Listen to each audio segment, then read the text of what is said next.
चमाइला छाती पे पिंपल, इतनी ब्यूटीफुल तो लड़कियां भी नहीं होती। ये लोंडा पूरे अरमानों पर पानी फेर दिया हमारे। यही दिखाकर टॉर्चर करने के लिए भगवान ने जिंदा रखा था हमें। तुम्हारे जैसे लोग इस देश के लिए श्राप है।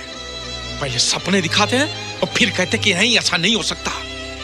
भरोसा उठने लगा है दुनिया से। बेंचोत कोई कुछ भी बनकर लोगों का चूतिया काटने में लगा हुआ है। साले मजाक बना के रखा। पहली नजर में बेंचोत मुझे भी ये लड़की ही लगी थी।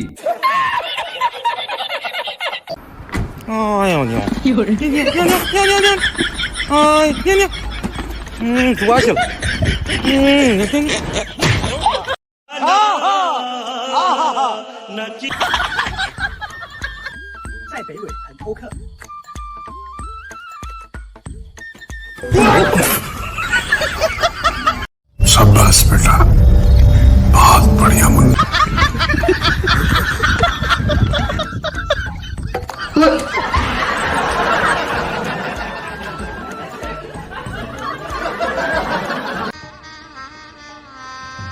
गजब बेइज्जती है।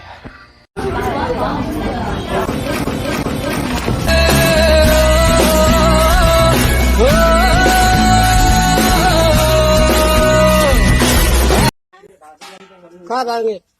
लेट अंडर है।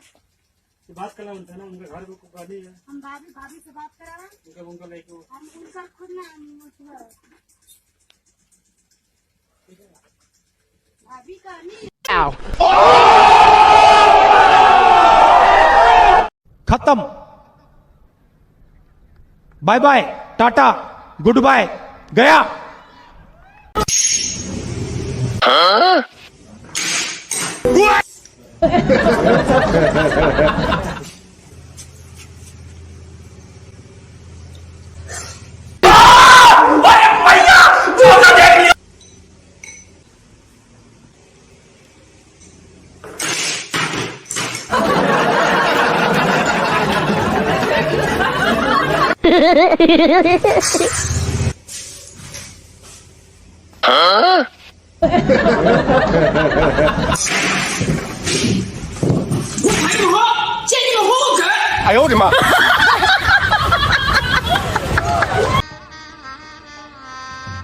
गजब बेइज्जती है।